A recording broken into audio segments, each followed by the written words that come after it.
नमस्कार। India news के sports page पे आपका स्वागत है। मैं हूं राजीव मिश्रा। आज बात करेंगे T20 वर्ल्ड कप में इंग्लैंड के शानदार प्रदर्शन की, और इंग्लैंड क्या वो टोटका लेकर ऑस्ट्रेलिया पहुंचा था, जिस टोटके के दम पर उन्होंने 2019 का वर्ल्ड कप जीता जो 50 ओवर का था। और क्या ये टोटका एक बार फिर काम आया इंग्लैंड के। इंग्लैंड ने शानदार क्रिकेट खेली, उनके बैलेंस को लेकर, उनके टीम कॉम्बिनेशन को लेकर पूरे ऑस्ट्रेलिया में जम के चर्चा हो रही थी। अब क्योंकि हम हिंदुस्तान पहुंच चुके हैं इस समय, और हमारा ऑस्ट्रेलिया से कारवां वापस आ गया, और भारतीय टीम के साथ साथ हम भी खाली हाथ लौटे, लेकिन बहुत कुछ सीख कर लौटे हैं। अब पता नहीं भारतीय क्रिकेट और भारतीय क्रिकेट को चलाने वाले क्या कुछ सीख पाए हैं, लेकिन हम सब ने बहुत कुछ सीखा। और खासतौर से इंग्लैंड की टीम ने जिस तरह से प्रोफेशनल क्रिकेट खेली, वो कहीं ना कहीं हर टीम के लिए एक बड़ा सबक थी कि अगर आप T20 क्रिकेट खेलने आ रहे हैं तो आपको वो कौन कौन से एरियाज है जिन पे चाक चौबंद रहना पड़ेगा, जिनके लिए बेहतर आपको रणनीति बनानी पड़ेगी। टोटका या आप जो कुछ अलग से चीजें बाकी सोचते हैं करते हैं मैदान के बाहर, उसको मैदान के अंदर दरअसल प्रदर्शन में तब्दील करना पड़ेगा। इंग्लैंड की टीम ने कुछ वैसा ही किया, और बरबस 2019 की याद बार बार दिला गए वो। क्या 2019 वर्ल्ड कप से कुछ ऐसी चीजें जॉस बटलर लेकर 2022 के वर्ल्ड कप में पहुंचे थे जो उनके काम आई, इस पर बातचीत करेंगे। और साथ ही बात पाकिस्तान की भी थोड़ी करेंगे, थोड़ी हिंदुस्तान की भी करेंगे, और न्यूजीलैंड की भी, क्योंकि ये 4 टीमें थी जिन्होंने क्वालिफाई किया था सेमीफाइनल मुकाबले के लिए। चर्चा की शुरुआत करेंगे राजकुमार शर्मा जी इस समय मुंबई से हमारे साथ जुड़ रहे हैं, और सभा भाई हमारे साथ जुड़े हुए हैं। राजकुमार सर, एक टोटका तो इंग्लैंड के हमेशा काम आता है, वो है बेन स्टोक्स। 2019 में वो अर्धशतक लगाते हैं और इंग्लैंड मैच जीत जाता है, और 2022 में फिर वो अर्धशतक लगाते हैं, फिर चैंपियन बन जाता है। यानी 3 सालों में 2 बार बेन स्टोक्स अकेले चैंपियन बना गए। और मजे की बात यह है कि बाएं हाथ का खिलाड़ी उनके लिए क्या कुछ कर सकता है, ये इंग्लैंड की टीम से शायद बेहतर कोई नहीं समझ सकता। जी बहुत बड़े खिलाड़ी हैं बेन स्टोक्स। जिस तरह की पारी उन्होंने, जिस तरह अगर आप नहीं, बड़े खिलाड़ी हैं, बड़े मैच के बड़े खिलाड़ी हैं सर। बड़े मैच के बड़े खिलाड़ी हैं, जाना वो अलग बात होती है हमेशा। बिल्कुल बिल्कुल बिल्कुल राजीव, आप सिर्फ फाइनल ही तो देखिए, इवन सेमीफाइनल अगर वो नहीं वो पारी खेलते तो शायद इंग्लैंड सेमीफाइनल भी हार रहा था। वहां से क्या शानदार उन्होंने पारी खेल के मैच जिताया, और वर्ल्ड कप फाइनल हम सभी जानते हैं कि अगर कहीं बेन स्टोक्स आउट हो जाते तो इंग्लैंड ये मैच हार सकता था। तो पिछले 3 सालों में उन्होंने जो करिश्मे किए हैं, अगर आप याद हुआ, जैसे आपने कहा भी कि 50 ओवर का वर्ल्ड कप उन्होंने जिताया, उसके बाद एशेज उन्होंने सिंगल हैंडेडली जिताया, और अब ये वर्ल्ड कप। तो वाकई में बड़े मैच के बड़े खिलाड़ी हैं, और क्या टेम्परामेंट है उनका, और किस तरह उन्होंने पारी को अपनी सजाया संवारा, बहुत ही लाजवाब था। बहुत मुश्किल सिचुएशन से जहां उन्होंने मैच जिताया, जब एक समय लग रहा था कि इंग्लैंड शायद बिखर गई है, लेकिन उन्होंने अपना काम और टेम्परामेंट बना के रखा, और अपने ऊपर विश्वास रखा कि मैं मैच जिता सकता हूं, और अंत में मैच जिता दिया। तो मैं कहूंगा वाकई में बड़े मैच के बहुत बड़े खिलाड़ी हैं। और सभा भाई, एक बड़ा इंटरेस्टिंग फाइनल फैंटेसी एक हमारी स्पोर्ट्स टीम ने अच्छा इंटरेस्टिंग डाटा निकाल के भेजा है मुझे।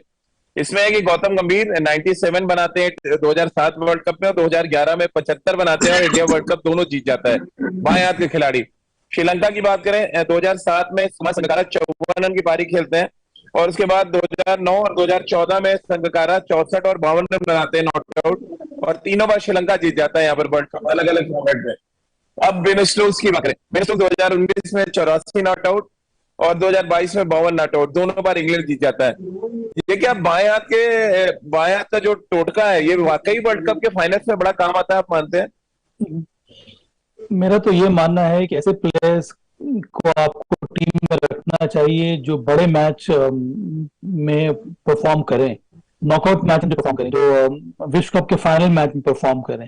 इसलिए बहुत जरूरी है कि इस प्रकार के प्लेयर्स को आप ठीक तरह से ट्रीट करेंगे, तभी ये खिलाड़ी परफॉर्म करेंगे। जिस तरह से जॉस बटलर और इंग्लैंड की टीम मैनेजमेंट ने बेन स्टोक्स के साथ किया। ये विश्व कप जो शुरू हुआ था उसके पहले T20 मुकाबला खेला नहीं था बेन स्टोक्स ने।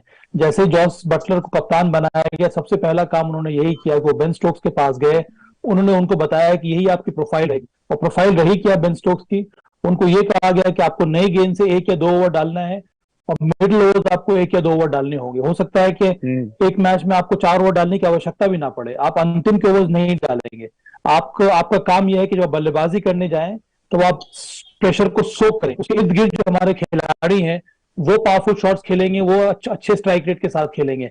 आपका काम यही है कि आप की तरह खड़े रहें और जितना आप एब्जॉर्ब कर पाए चैलेंज को, जितना आप एब्जॉर्ब कर पाए प्रेशर को, उस प्रकार से आपको खेलना और अंतिम समय तक आपको विकेट खड़े रहना। वही उन्होंने किया श्रीलंका के विरुद्ध भी, और वही काम उन्होंने किया फाइनल मैच में भी, और यही काम उन्होंने 2019 विश्व कप में भी किया था। तो जॉस बटलर को पता था कि इस खिलाड़ी को किस तरह से यूटिलाइज करना है, और इसी रिटेन वजह किया से उन्होंने एक तरह से, जो काम शायद हिंदुस्तान नहीं कर पाया सवा भाई ऋषभ पंत के साथ, क्योंकि लेफ्ट हैंडर्स का जो आंकड़ा टॉप ऑफ द ऑर्डर देख रहे हैं, बेन स्टोक्स वो नंबर 4 पे खिला रहे हैं, उनसे ज्यादा बेहतर क्वालिटी के बैट्समैन है, बट उनको पता है कि मेंटली कितने स्ट्रांग है बेन स्टोक्स और क्या कर सकते हैं। ये एक बहुत बड़ा मिसिंग फैक्टर बन गया इस वर्ल्ड कप में भारत के लिए, एक लेफ्ट हैंडर का ना होना टॉप ऑर्डर में, टॉप 4 में। नहीं राजीव, मुझे नहीं लगता है कि हम ऋषभ पंत और बेन स्टोक्स की कंपैरिजन नहीं कर सकते हैं। देखिए, जो काम बेन स्टोक्स ने किया वही काम विराट कोहली भी कर रहे हैं हमारी टीम के लिए, जो कि बहुत बड़ी बात है। और जरूरी ये था कि उनके इर्द गिर्द जो बल्लेबाज हैं वो किस तरह से बैटिंग करें। तो ये हमारा रहा है। और इंग्लैंड की बात करें, देखिए हमेशा उन्होंने पावर प्ले में कम से कम 50 रन बनाए हैं, चाहे दो विकेट गिरे हों या 3 विकेट गिरे हों, क्योंकि उनको पता है कि उनकी बल्लेबाजी में कितनी गहराई। उनको ये भी पता है कि अगर विकेट धड़ाधड़ गिरेंगे, हमारे पास बेन स्टोक्स जैसा खिलाड़ी है। उसी प्रकार का रोल यहाँ पर विराट कोहली का भी था। तो विराट कोहली ने जो वो रोल निभाया, और उसके इर्द गिर्द जो खिलाड़ी हैं उन्होंने उस प्रकार का रोल अदा नहीं किया। ऋषभ पंत, मेरा हमेशा से ये मानना रहा है कि वो एक एक्स फैक्टर जरूर साबित हो सकते थे अगर उनको पहले से ही मौका दिया जाता। पर टीम मैनेजमेंट और चयनकर्ताओं की सोच कुछ अलग थी। क्या रितेंद्र, जो आंकड़े मैंने बताए, थोड़े आप सरप्राइज हैं इन आंकड़ों को देखकर? लेफ्ट हैंडर्स का बोलबाला रहा है फाइनल मुकाबलों में आईसीसी टूर्नामेंट्स में।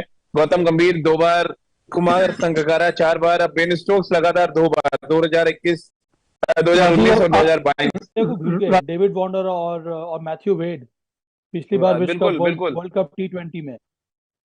बताइए रितेंद्र, क्या बहुत बड़ी गलती करी हिंदुस्तान ने लेफ्ट हैंडर को टॉप 4 में ना डाल पाके? अब तो खैर एनालिसिस हम कर ही सकते हैं। जी हाँ, बिल्कुल राजीव। देखिए, गलती तो भारतीय टीम ने बहुत की है अगर हम लेखा जोखा करते हैं पूरे वर्ल्ड कप का, क्योंकि कहाँ हम आके जा रहे थे कि वर्ल्ड कप फेवरेट हैं, और कहाँ हमें साउथ अफ्रीका ने लीग फेज में हराया। उसके बाद हम जरूर ज्यादा जो बेहतर टीमें हमसे नहीं थी उनको तो हमने हराया, which was suppose to be beaten. तो वहां पे हमने अपना सही कार्य किया, लेकिन जब सेमीफाइनल में बड़ा मुकाबला आया, फिर हम वन साइडेड हार गए। तो उसमें अब बहुत सी बातचीत की जरूरत है। ऋषभ पंत की हम बात कर रहे हैं, ऋषभ पंत को तो यही नहीं पता था कि उन्होंने पोजीशन तो बाद में है, पहले तो था 11 में है या नहीं है। आई थिंक वही पहली पूरे वर्ल्ड कप सुलझाई नहीं गई। लेकिन आपने सही कहा, लेफ्ट हैंडर्स का बोलबाला रहा है। और Ben Stokes is a special player. देखिए राजीव, कुछ प्लेयर ना होता है कि ये मैच जिताएंगे, तो बेन स्टोक्स कुछ उस श्रेणी के प्लेयर हैं। लेकिन अब जैसे भी साबा भी कह रहे हैं, आपको ऐसे प्लेयर्स रखने होंगे जो आपको वर्ल्ड कप फाइनल जिताएं। तो राजीव, हम भी यही सोच रहे थे, केएल राहुल आपको वर्ल्ड कप फाइनल जिताएंगे, Hardik Pandya world cup final जिताएंगे, Surya Kumar Yadav world cup final जिताएंगे। लेकिन ऐसा नहीं हुआ है। तो अब मुझे तो सिर्फ यही है कि अब आपकी एक सीरीज शुरू है न्यूजीलैंड के साथ। तो अगर आप वो जीत भी जाते हैं तो आप वर्ल्ड कप की हारे ना भूलें, क्योंकि फिर वो जी, लेकिन लेकिन राजकुमार सर, हमें एक बात तो समझना पड़ेगा। आइस जी जी जी, रितेंद्र बात पूरी करें, आपकी तरफ सिग्नल प्रॉब्लम हो रही है थोड़ी। जी।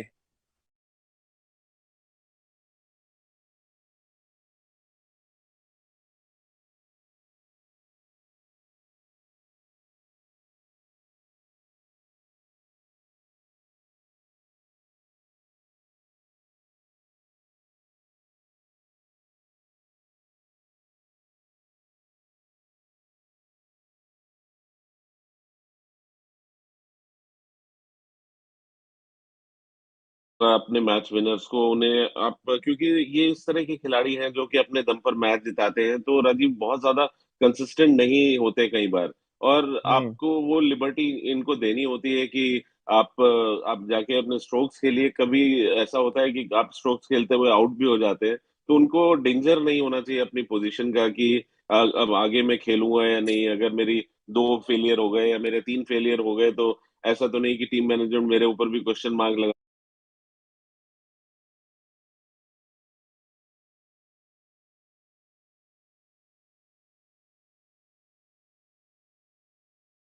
वो कौन खेलेगा, या आप कैसे ऋषभ पंत से एक्सपेक्ट कर सकते हैं कि वो पहले मैच में आते ही रन बना दे या अपने नेचुरल हम्म। स्ट्रोक्स खेले? क्योंकि कहीं ना कहीं बैक ऑफ द माइंड उनके भी दिमाग में होगा कि ये वर्ल्ड कप है, इतना बड़ा प्लेटफॉर्म है, मुझे मौका मिला है, दिनेश कार्तिक को बिठा के मुझे मौका दिया गया है। अगर मैंने खराब शॉट मारा और वैसे लोग पड़ जाते हैं कि इस तरह के शॉट वो जाते ही खेलते हैं, तो आपको ये एक स्ट्रेटेजी शुरू से बनानी होती है। आप एंड ऑफ द या मिड ऑफ द टूर्नामेंट ये नहीं डिसाइड कर सकते, नहीं भाई अब दिनेश कार्तिक नहीं चल रहे हैं तो अब ऋषभ पंत को ट्राई कर लीजिए।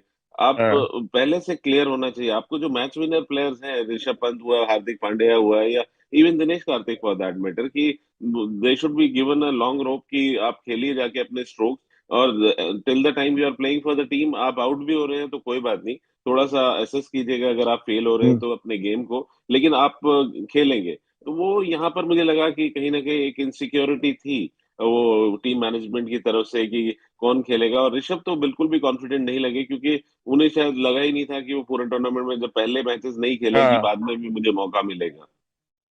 बिल्कुल सभा भाई, बड़ा वैलिड पॉइंट उठाया है राजकुमार सर ने। आपको भी लग रहा है आपको अपने मैच विनर्स को सिक्योरिटी देनी चाहिए, जिस तरह की सिक्योरिटी जॉस बटलर ने दी बेन स्टोक्स को? T20 से पहले खेलते नहीं थे कभी, अचानक उनको लाया गया T20 स्क्वाड में, उनको इतना विश्वास दिया गया कि आप मैच विनर हैं और हमारे लिए आप नंबर 4 खेलिए। पहला ओवर उनसे गेंदबाजी कराई गई लगभग हर मैच में। यानी कि अपने मैच विनर्स को आपको पहचानना पड़ेगा, राजकुमार सर जो कह रहे हैं, और उनको पूरा सपोर्ट देना पड़ेगा, तभी आप उनसे उनका बेस्ट निकलवा पाएंगे।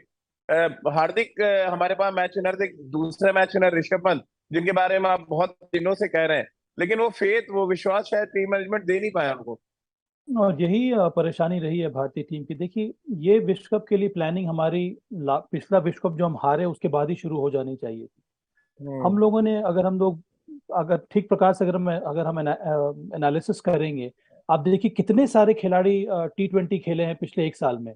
कभी ईशान किशन को हमने ओपन कराया, कभी सूर्य कुमार यादव को ओपन करा दिया, कभी दीपक हुडा को नंबर 4, कभी दीपक हुडा से ओपन कराया, कभी केएल राहुल से ओपन, कभी ऋषभ पंत से ओपन। मतलब हमारी सेटल टीम रही नहीं। अगर आप जी। गेंदबाजों की भी बात कर लें, कभी भुवनेश्वर कुमार, तो कभी हरदीप सिंह, कभी आवेश खान, कभी हर्षल पटेल, कभी दीपक चहर, कभी मोहम्मद शमी, कभी जसप्रीत बुमराह।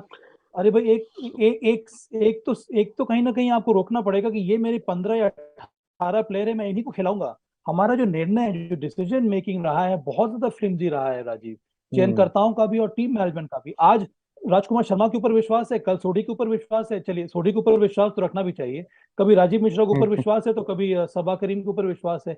इस तरह से अगर आप अपने डिसीजन को बदलते रहेंगे, और आपने जिस प्लेयर को ट्रस्ट किया उसको आप उतना मैचेस देंगे नहीं, उसके ऊपर आप ये विश्वास दिखाएंगे नहीं, तो फिर परफॉर्मेंस कैसे करेंगे वो खिलाड़ी? आपको पहले ही समझ देना चाहिए था कि मैंने ये 15 या 16 या 18 प्लेयर चुन लिए हैं, इसमें से अगर कोई चोटिल होता है तो फिर मेरे पास ये 5-6 खिलाड़ी और हैं स्टैंड बाइज में, बस। जी। उसके बाद जो भी हो जाए, मुझे इन्हीं को फॉलो करना है, यही मेरे खिलाड़ी हैं, यही मुझे वर्ल्ड कप जिताएंगे।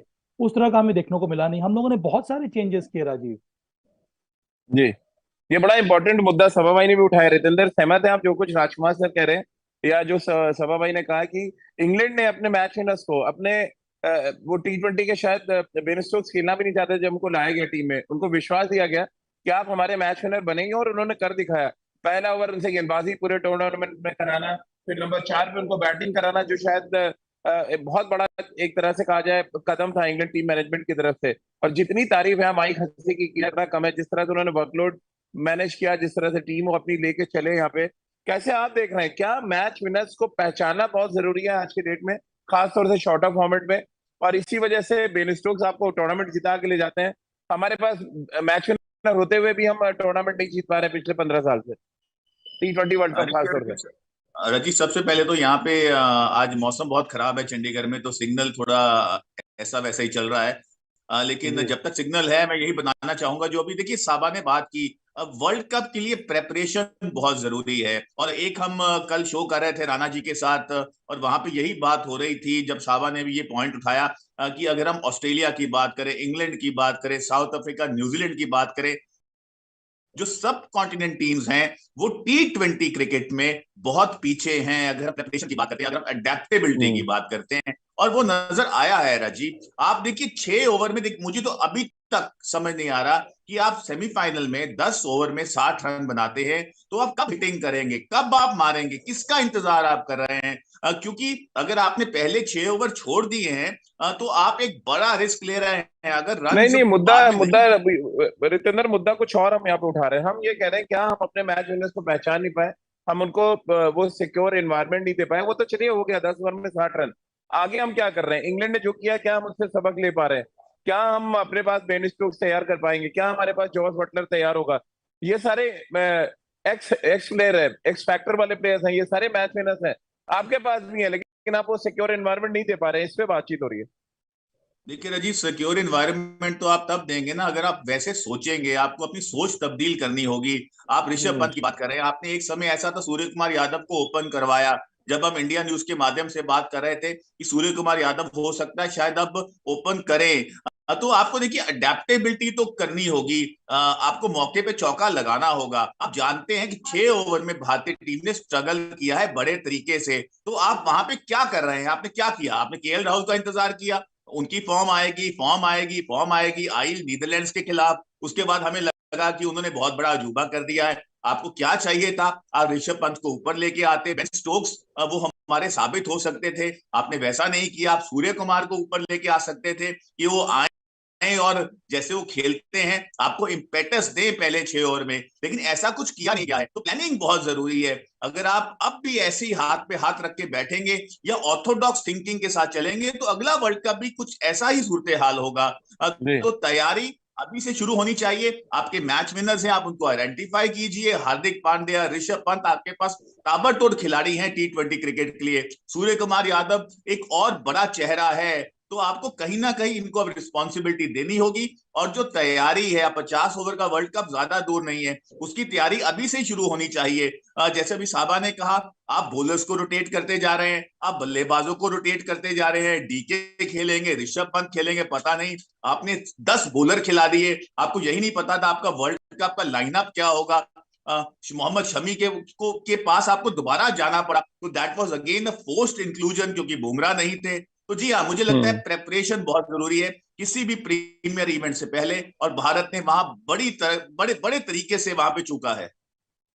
और स्पिनर्स की बिल्कुल। बात नहीं और कर रहे हम सभा लोग भाई, हम राजीव। एक और मुद्दा, जिस राजीव मुद्दे मैं को तो आप लगातार मैं तो अपने टीवी स्क्रीन पे चला रहे एक हैं। जी एक जी, मिनट कुछ में एक कहना और, चाह रहे हैं सभा भाई? मैं ये कह रहा था, जी। हमने स्पिनर्स की बात नहीं की। युजी चहल खेलेंगे, आर अश्विन खेलेंगे, अक्षर पटेल खेलेंगे, कौन खेलेगा पता नहीं है। अब आप वर्ल्ड कप में तीन तीन स्पिनर लेके जा रहे हैं, किसी को जी। पता नहीं कौन खेल रहा है आपके लिए। तो फिर जैसे कि हम लोग बात कर रहे हैं, बहुत सारे चेंजेस हुए। एक सेटल यूनिट के साथ आपको तैयारी करनी चाहिए, तभी तो आप बता सकते हैं कि हर एक खिलाड़ी का प्रोफाइल क्या है, उसका उसका क्या काम है, उससे क्या हम लोग उम्मीदें लगा के बैठे हुए हैं। जी। चलिए, अब आपने क्योंकि इतना मुद्दा उठा दिया है सभा भाई स्पिनर का, तो इस पहले स्पिनर पे ही आ जाते हैं। 2012 के बाद से T20 फॉर्मेट में सबसे ज्यादा विकेट जो है वर्ल्ड कप में लेग स्पिनर्स लिए। मैं आपको बताता हूँ, बड़ा इंटरेस्टिंग डाटा है मेरे पास। 2012 में अजंता मेंडिस 15 विकेट, 2014 में इमरान ताहिर 12 विकेट, 2016 में मोहम्मद नबी ऑफ स्पिनर 12 विकेट, 2021 में हसरंगा 16 विकेट, और 2022 में फिर हसरंगा 15 विकेट। क्या आंकड़े नहीं देखती है टीम मैनेजमेंट भारत की? वो काम आदिल रशीद कर गए इंग्लैंड के लिए फाइनल में, वो सेमीफाइनल में अच्छी कर गए। हम आंख बंद करके, या यूं कहा जाए ग्रुपबाजी करके, सीधी बात है, सीधी लैंग्वेज में बात करेंगे कि आप यजवेंद्र चहल को नहीं खिलाना है, आपने एजेंडा बना लिया, इसलिए आपने नहीं खिलाया उनको पूरे टूर्नामेंट। वही ये आंकड़े बता रहे हैं मेरे हाथ में कि क्या कुछ लेग स्पिनर ने क्या किया T20 फॉर्मेट में। और ये आंकड़े देख के वाकई मुझे गुस्सा आ रहा है एक तरह से। देखिए, बहुत जरूरी है कि T20 में कौन सा स्पिनर नहीं सबसे सभा भाई, ज्यादा कोई तो इफेक्टिव रीजन होगा रहता ना है। कि लेग स्पिनर्स डोमिनेट कर रहे हैं आपके T20 फॉर्मेट में। वही तो मैं हम कह वो रहा हूँ। रीजन क्यों नहीं समझ पा रहे मैं तो बता रहा हूँ रीजन क्या है। हैं? हाँ। रीजन ये है कि रिस्ट स्पिनर अगर आपके टीम में रहता है T20 क्रिकेट में, तो रिस्ट स्पिनर T20 क्रिकेट में अटैकिंग बॉलिंग कर सकता है, क्योंकि उसके पास विकल्प और उसके पास ये लग्जरी रहती है डिफेंसिव फील्ड सेट करने की। हम्म। अगर आप T20 के फॉर्मेट को देखेंगे, तो लेग स्पिनर एक ऐसा बॉलर है जो हर प्रकार से बॉलिंग कर सकता है, हमेशा वो अटैकिंग डिलीवरी डाल सकता है। उसके पास कई सारे वेरिएशंस है, फ्लिपर है, लेग स्पिनर है, गुगली है, और धीमी बॉल बॉल कर सकता है, wide wide out two off stump ball ball ball कर सकता है। उसके पास कई सारे विकल्प हैं। और एक और बात है, अगर आप आईपीएल में ऑक्शन में देखेंगे, तो ऐसे स्पिनर, लेग स्पिनर्स हमेशा उनका जो वैल्यू लगा रहता है वो बहुत ज्यादा रहता है। हसरंगा देखिए, पिछले साल के ऑक्शन में करीब 13 या 14 करोड़ में उनको आरसीबी ने खरीदा है। उसी प्रकार से यूजी हम्म। चहल की भी हमेशा से वैल्यू लगती है। तो ये तो सबके सामने नजर आ रहा है कि आपको रिस्ट स्पिनर खिलाना चाहिए था। और विकेट जैसा भी हो, अगर आपके पास रिस्ट स्पिनर है, लेग स्पिनर है, उसका फायदा आपको हमेशा मिलता है। पिछले विश्व कप में हम लोगों हाँ ने क्या किया, हमने युजवेंद्र चहल को ड्रॉप करके हमने राहुल चहर को खिलाया। अभी राहुल चहर का आता पता नहीं, वो कहीं डोमेस्टिक क्रिकेट खेल रहे हैं। युजवेंद्र चहल को हम लोग उसके बाद लेकर आए इसीलिए ताकि इस विश्व कप में हम उनको खिलाएंगे। पता नहीं फिर क्या हुआ, आपने युजवेंद्र चहल को एक मैच में भी नहीं खिलाया। बात जी। बात तो समझ में। और ये मैचअप हो गया, ये ऑफ स्पिन लेफ्ट हैंडर के सामने हम सिर्फ राइट आर्म ऑफ स्पिनर कराएंगे। अगर यही बात रहती तो फिर आदिल रशीद ने लेफ्ट हैंडर के सामने क्यों बॉलिंग की? शान मसूद थे उनके लेफ्ट हैंडर, मोहम्मद नवाज थे, बिल्कुल शादाब खान ने उनके लेफ्ट हैंडर के सामने क्यों गेंदबाजी की? तो आपको देखना ये होता है कि कौन आपके लिए सबसे ज्यादा असरदार साबित होगा, कौन मेरे लिए विकेट लेकर लेकर देगा। और युजवेंद्र चहल हम्म। एक शानदार गेंदबाज है, जिन्होंने प्रूव किया है आईपीएल में भी और अंतर्राष्ट्रीय जी क्रिकेट में भी। बिल्कुल। और राजकुमार सर, मैं आंकड़ा युजवेंद्र चहल का भी बता दूं। 19 मैच में उन्होंने खेले हैं 2022 में। सबसे ज्यादा किसी स्पिनर ने अगर T20 फॉर्मेट खेला है भारत के लिए तो वो युजवेंद्र चहल है। उनकी 21 विकेटें भी। और सडनली वर्ल्ड कप आता है तो आप उनको खिलाने लायक नहीं समझते। ये आंकड़े किस बात की तरफ इशारा कर रहे हैं? इसका मतलब तो सीधा है कि आपको भारत की जीत इतनी जरूरी नहीं है जितनी जीत जरूरी बटलर को लग रही थी। उन्होंने आदिल रशीद को खिलाया। जितनी जीत शादाब खान के दम पर पाकिस्तान चाहता था उतनी जीत आप युजवेंद्र चहल में नहीं देख पा रहे थे। सीधा सीधा संकेत टीम मैनेजमेंट की तरफ से मिल रहा है और इसका बहुत जल्दी इलाज होना चाहिए। बिल्कुल राजीव, ये चीजें सॉर्ट आउट होनी चाहिए, क्योंकि जब इंडियन टीम गई थी तो उस समय यूवी चहल हमारे नंबर वन बॉलर थे और सभी बहुत कॉन्फिडेंट थे। हम लोग भी बात कर रहे थे, सब जगह से ये खबरें आ रही थी कि ऑस्ट्रेलिया में बड़े ग्राउंड्स हैं और जिस तरह वो फ्लाइट करते हैं, जिस तरह की उनकी ट्रेजेक्टरी है, तो बहुत सक्सेसफुल हम्म। होंगे, क्योंकि उनको बाउंस भी मिलेगा, स्पिन मिलेगा वहां पर, और वो एक एक्स फैक्टर हो सकते हैं वो भारत को वर्ल्ड कप जिताने में। सडनली वी फाइंड कि उनको 11 में जगह ही नहीं दी जाती। और बावजूद उसके कि अक्षर पटेल की पिटाई हो रही है, फिर भी उन्हें नहीं बदला जाता, उनके साथ परसिस्ट किया जाता है और यूवी चहल को नहीं खिलाया जाता। तो यहाँ पर समझ में थोड़ा सा नहीं आता कि टीम मैनेजमेंट की क्या सोच रही, क्यों हम इतने जी डिफेंसिव होकर खेले, या क्यों हमें नंबर 9 पर एक ऑलराउंडर चाहिए था। अगर हमारे 8 बल्लेबाज रन नहीं बनाएंगे तो फिर हम मैच वैसे ही नहीं जीतेंगे। अगर आप एक्सपेक्ट कर हम्म। रहे हो कि 9 नंबर पर जाकर कि अक्षर पटेल वो रन बना देंगे तो या अश्विन रन बना देंगे, तो ये नेगेटिव थिंकिंग थी भारतीय टीम मैनेजमेंट की। और आप एक ऐसे बॉलर को जो आपका विकेट टेकर है, जो अटैकिंग बॉलर है, एंड जी अगर आप उन्हें ऑस्ट्रेलिया के ग्राउंड्स पे नहीं खिला सकते, फिर तो आपको बोल देना चाहिए कि आप डोमेस्टिक भी मत खेलो, अब तुम्हारा कोई चांस नहीं है। तो बड़ा अजीब से बिल्कुल। डिसीजंस हुए हैं ये दो तीन, ऋषभ पंत को ना खिलाना, यूवी चहल को ना खिलाना, जो कि दोनों हमारे मैच विनर्स थे, उनको नहीं खिलाना, और हम्म। कोई क्लू भी नहीं कि क्यों नहीं खिलाया जा रहा है। जबकि मेरा मानना था कि यहाँ पे जाने से पहले वो हमारे नंबर वन स्पिनर थे और सबको ये था कि जी अश्विन खेले ना खेले, हो सकता है अश्विन ना खेले, लेकिन चहल तो जरूर खेलेंगे। लेकिन वहां पे जाके एकदम से स्ट्रेटेजी चेंज हो जाती है, या जी। पहले से ही टीम मैनेजमेंट की स्ट्रेटेजी थी, कप्तान नहीं चाहते थे खिलाना यूवी चहल को। आई डोंट नो क्या वजह रही कि इतना बड़ा ब्लंडर किया भारतीय टीम मैनेजमेंट ने और कप्तान ने। जितेंद्र, अब तो निष्कर्ष यही निकल रहा है कि हम एजम्पशन पे टीम बनाते हैं। दरअसल प्लेइंग 11 परफेक्शन पे कोई टीम नहीं बनती। एजम्पशन है अश्विन 5 विकेट ले लेंगे। एजम्पशन है अक्षर पटेल पूरी टीम को सफाया कर देंगे। परफेक्शन के नाम पे जो गेंदबाज बाहर बैठा है T20 फॉर्मेट में, आप उसको खिलाएंगे नहीं। एजम्पशन पे टीम जीत सकती है। एजम्पशन है दिनेश कार्तिक आके मैच में 10 बॉल पे 40 बनाएंगे, मैच फिनिश कर देंगे। एजम्पशन पे टीम बनती है हमारी प्लेइंग 11। परफेक्शन कहीं दूर दूर तक है नहीं टीम के साथ। मानेंगे आप इस चीज को? देखिए राजीव, मैं एक छोटी सी एग्जांपल देना चाहता हूँ। लाइटर नोट में मैं चाय पी रहा हूँ, थोड़ा गला खराब है, तो इसमें लौंग, इलायची, जवैन की हम बात करें, हल्दी, काली मिर्च, सब इस चाय में है। तो मुझे लगता है भारतीय टीम की भी ना कुछ खिचड़ी सी पक गई थी, जैसे अभी ये इतना कुछ डाल के खिचड़ी पक जाती है। आपने एक्सपेक्टेशंस बहुत की, वो करेगा, ये करेगा, वो करेगा, ये करेगा, और करा किसी ने भी नहीं। तो मुझे ऐसा लगता है प्लानिंग में हम बहुत बड़े तरीके से चूके हैं। युजवेंद्र चहल एक ऐसा नाम, अ मैच विनर, जिसको आप जाके खिलाते ही नहीं हैं। ही बिकम्स अ मेयर पैसेंजर। और क्यों? या तो बहुत बड़े बॉलर आपकी टीम में है, जगह ही नहीं बन रही है।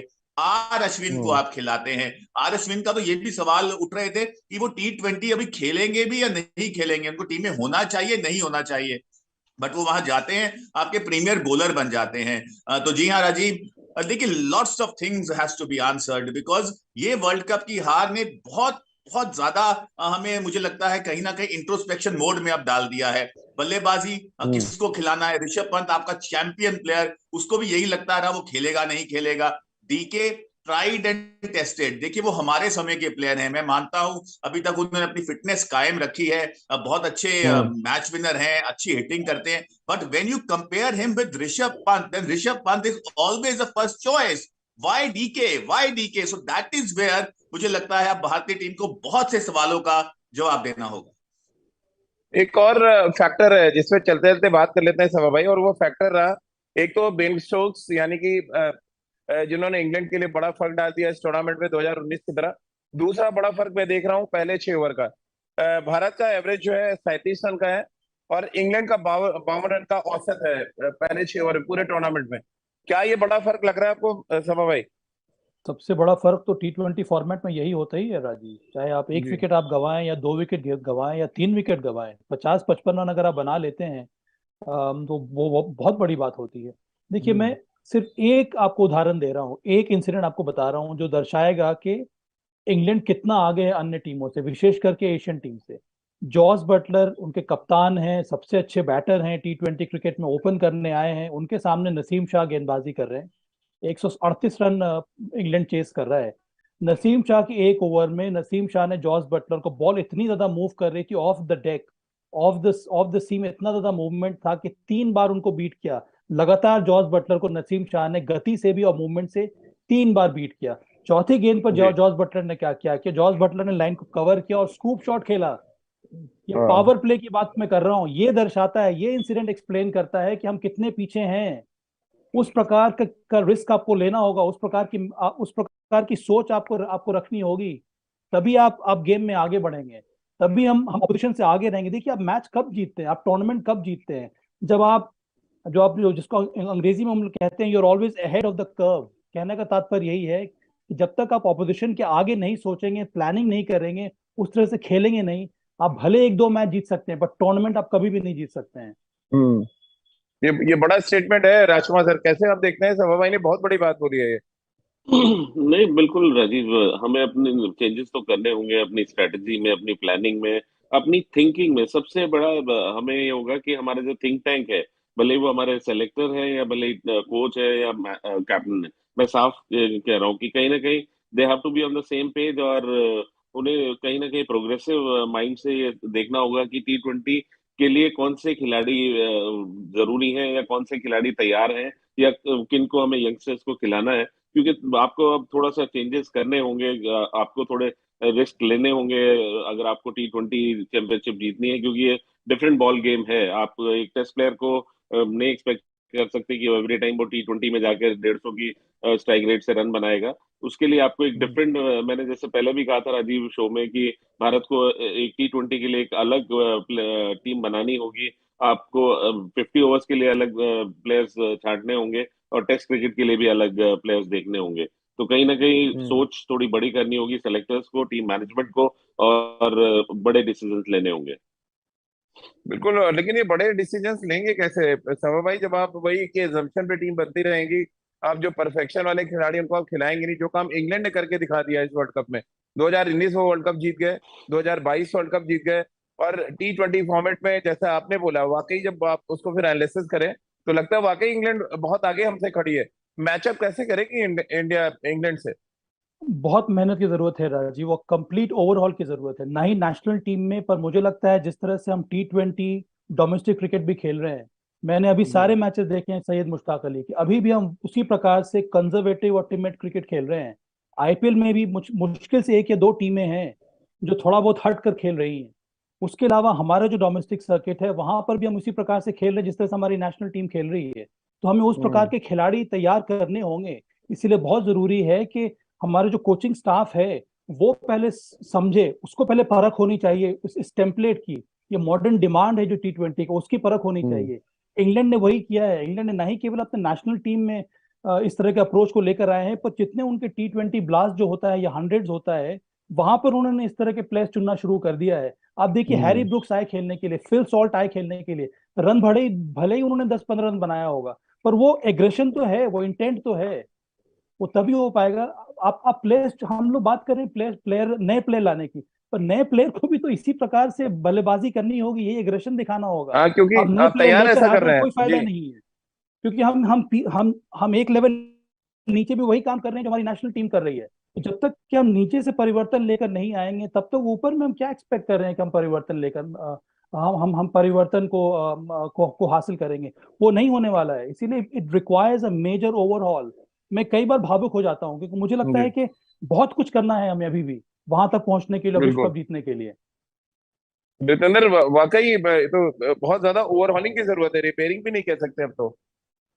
देखिए राजीव, अभी साहबा ने जो पॉइंट उठाया है ना, नसीम अहमद, और एग्जांपल दिया जॉस बटलर की, 3 बॉल बीट हुए उसके बाद पैडल स्कूप खेल दिया।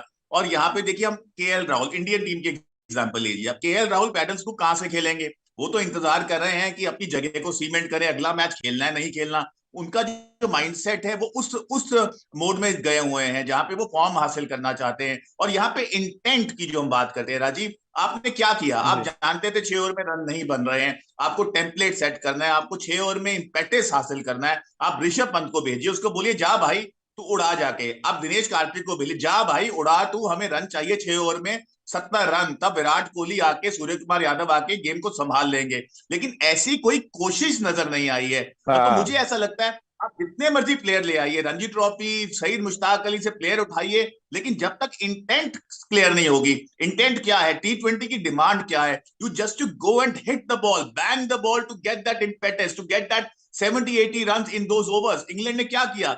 138 रन ज्यादा नहीं थे, लेकिन उन्होंने प्रेशर अपनी बल्लेबाजी क्रम पे आने ही नहीं दिया। वो उसी मोड में खेले जैसे वो 190 रन बना रहे होते हैं 20 ओवर में। Hmm. And that is what template is all about. और जहां पे हम बड़े तरीके से फाउंड बॉन्डिंग हुए हैं, तो बहुत जल्दी इस पे काम करना होगा। क्योंकि राजीव, हम बातचीत बहुत कर रहे हैं लेकिन इंप्लीमेंटेशन हरगिज नहीं हो रही है। चलिए, बहुत बहुत शुक्रिया रितेंद्र आपका, सभा भाई आपका, और राजकुमार सर आपका, हमारे साथ जुड़ने के लिए और इस चर्चा में शामिल होने के लिए। क्योंकि देखिए, मैच जीते या मैच हारे, चर्चा होनी चाहिए, और बहुत पॉजिटिव तरीके से। अगर हम हार पे अगर एनालिसिस कर रहे हैं, तो उसको भी बहुत पॉजिटिव तरीके से देखना चाहिए। क्योंकि अगर इंग्लैंड अच्छा खेला है, तो हम वहां से कुछ पॉजिटिव लेके आ रहे हैं। पाकिस्तान ने क्या कुछ खास किया कि वो फाइनल में पहुंचे, वहां से भी हम सीख सकते हैं। तो जरूरी नहीं अपने आप अपने को हराने के लिए जाए, वहां से आप कुछ सीख भी लें, तो शायद बहुत बेहतर होगा आने वाले भविष्य के लिए। क्योंकि बैक टू बैक अभी भी वर्ल्ड कप बाकी हैं, जहां पर हम सबकी उम्मीद टिकी हुई है। आप सभी का बहुत बहुत शुक्रिया। हमारे जो तमाम दर्शक हमारे साथ जुड़े, उनका भी बहुत बहुत शुक्रिया।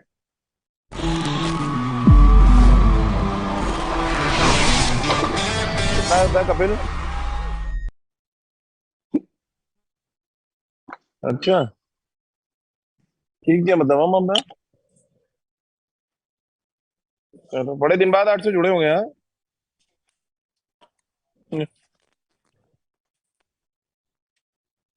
है, लाइव नहीं कर रहे थे क्या हम लोग? नहीं तो ये लोग नहीं करते थे क्या, कोई मनोज जोई वगैरह?